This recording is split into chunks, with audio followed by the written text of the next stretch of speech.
We've been very interested in WikiLeaks itself because of what it does, what it is, and as human rights defenders, how important it has been for us.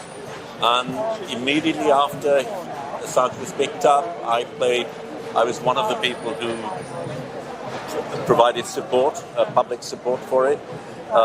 In my own country, in Bangladesh, where I'm from, we had a huge banner of Assange dangling from our building at a time when in the press club in Bangladesh they had banners of the Prime Minister dangling.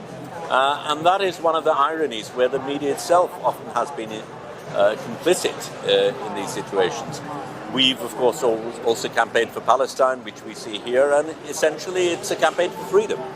And on the 3rd of May, when we had World Press Freedom Day, we actually had an event discussing Western hypocrisy on media freedom. Because you have countries like Britain, countries like the United States, which waxes lyrical about freedom and democracy across the globe, yet when it's dissenters in their own ground, it's a very different set of rules.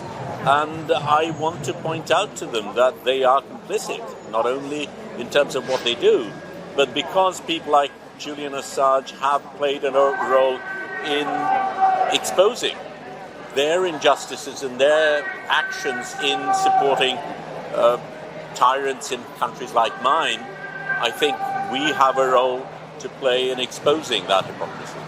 Thank you.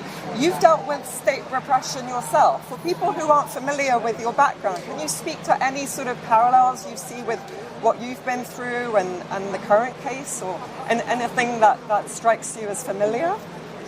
Well, whenever you talk, I mean, these are my country and this country both talks about freedom of expression and celebrates the fact they call themselves democracies.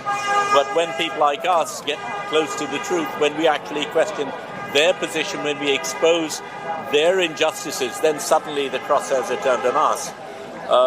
In my case, I was jailed, imprisoned, tortured, and I still have a case nearly 6 years down the line. Julian is rotting in this jail for having spoken out for justice and spoken for people's support. Journalism is meant to be doing exactly what Julian and people like us are doing, and it's public interest journalism that we do, and that is exactly what scares them. And what are your concerns now? Do you have any sense of where this might go? I mean, I know it's impossible, but any thoughts on today? And I'm cynical. I have very little faith, very little trust in systems like this. And in this country, as in mine, the courts are not independent. There is no separation between the judiciary and the executive. And to a large extent, decisions that are made because of people in power and their interests. So I hope it will be different.